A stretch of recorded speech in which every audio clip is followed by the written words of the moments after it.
ನೋಡ್ತಾ ಇದ್ದೀರಾ filmy beet Kannada. ನಾನು ಶ್ರುತಿ ಪಾಟೀಲ್. ಪ್ರೀತಿಯ ಪತಿ ಯಶ್ ಹುಟ್ಟುಹಬ್ಬಕ್ಕೆ ಮುದ್ದು ಮಡದಿ ರಾಧಿಕಾ ವಿಶ್. ಪರಸ್ಪರ ಪ್ರೀತಿಸ್ತಿದ್ರು, ಅದನ್ನ ಪಬ್ಲಿಕ್ ಮಾಡದೆ ಇಷ್ಟು ವರ್ಷ ನನ್ನ ಬೆಸ್ಟ್ ಫ್ರೆಂಡ್ ಯಶ್ಗೆ ಹುಟ್ಟುಹಬ್ಬದ ಶುಭಾಶಯಗಳು ಅಂತ ಫೇಸ್ಬುಕ್ ಮೂಲಕ ವಿಶ್ ಮಾಡ್ತಿದ್ದ ನಟಿ ರಾಧಿಕಾ ಪಂಡಿತ್ ಇಂದು ಅದೇ ಯಶ್ಗೆ ಮುದ್ದು ಮಡದಿಯಾಗಿ ಯಶ್ ಪಕ್ಕದಲ್ಲಿ ನಿಂತು ಪತಿಯ 31ನೇ ಬರ್ತ್ಡೇ ಸೆಲೆಬ್ರೇಷನ್ಗೆ ಸಾಕ್ಷಿಯಾದರು. ಮದುವೆಯಾದ ನಂತರ ರಾಕಿಂಗ್ ಸ್ಟಾರ್ಗಿದು ಮೊದಲ ಹುಟ್ಟುಹಬ್ಬ.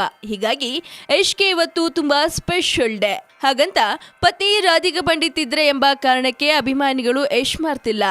ಪತ್ನಿ ಜೊತೆಯಲ್ಲಿ ಅಭಿಮಾನಿಗಳ ಸಮ್ಮುಖದಲ್ಲಿ ಯಶ್ ತಮ್ಮ ಹುಟ್ಟುಹಬ್ಬವನ್ನ ಆಚರಿಸಿಕೊಂಡ್ರು. ನನ್ನ ಬೆಸ್ಟ್ ಫ್ರೆಂಡ್, ನನ್ನ ಪತಿ, ನಮ್ಮ ರಾಕಿಂಗ್ ಸ್ಟಾರ್ಗೆ ಹುಟ್ಟುಹಬ್ಬದ ಶುಭಾಶಯಗಳು ಅಂತ ತಮ್ಮ ಫೇಸ್ಬುಕ್ ಪೇಜ್ನಲ್ಲಿ ರಾಧಿಕಾ ಪಂಡಿತ್ ಬರೆದುಕೊಂಡಿದ್ರು. ಮದುವೆ ಬಳಿಕ ಹನಿಮೂನ್ಗಾಗಿ ಹವಾಯಿಗೆ ತೆರಳಿದ್ದ ಈ ಜೋಡಿ ಮೊನ್ನೆಯಷ್ಟೇ ವಾಪಸ್ ಮರಳಿದೆ. ಹೀಗಾಗಿ ಯಶ್ಗೆ ಏನು ಬರ್ತ್ಡೇ ಗಿಫ್ಟ್ ಕೊಡಬೇಕು ಎಂಬುದನ್ನ ಯೋಚಿಸಲು ರಾಧಿಕಾ ಪಂಡಿತ್ಗೆ ಸಮಯ ಸಿಗ್ಲಿಲ್ವಂತೆ.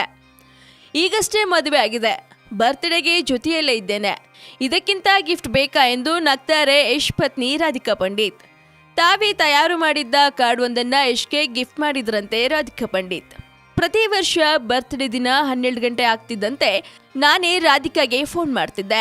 ಅವಳು ವಿಶ್ ಮಾಡಿದ ನಂತರ ಹೊರಗೆ ಬಂದು ಅಭಿಮಾನಿಗಳ ಜೊತೆ ಸೆಲೆಬ್ರೇಟ್ ಮಾಡ್ತಿದ್ದೆ. ಈ ವರ್ಷ ರಾಧಿಕಾ ಜೊತೆಗೆ ಇದ್ದಾಳೆ, ಇದಕ್ಕಿಂತ ಖುಷಿ ಇನ್ನೇನು ಬೇಕು ಎಂದು ಯಶ್ ಅವರು ಹೇಳ್ಕೊಂಡ್ರು. ಸೊ ನೋಡಿದ್ರಲ್ವಾ ಯಶ್ ಅವರ ಬರ್ತ್ಡೇ ಸೆಲೆಬ್ರೇಷನ್ ಹೇಗಿತ್ತು ಅಂತ. ಸೊ ಮತ್ತಷ್ಟು ಸುದ್ದಿಗಾಗಿ ಸಬ್ಸ್ಕ್ರೈಬ್ ಮಾಡಿ ಫಿಲ್ಮಿ ಬೀಟ್ ಕನ್ನಡ. ಹಾಗೆ ಈ ವಿಡಿಯೋ ನಿಮಗೆ ಇಷ್ಟವಾದಲ್ಲಿ ಲೈಕ್ ಮಾಡಿ, ಶೇರ್ ಮಾಡಿ.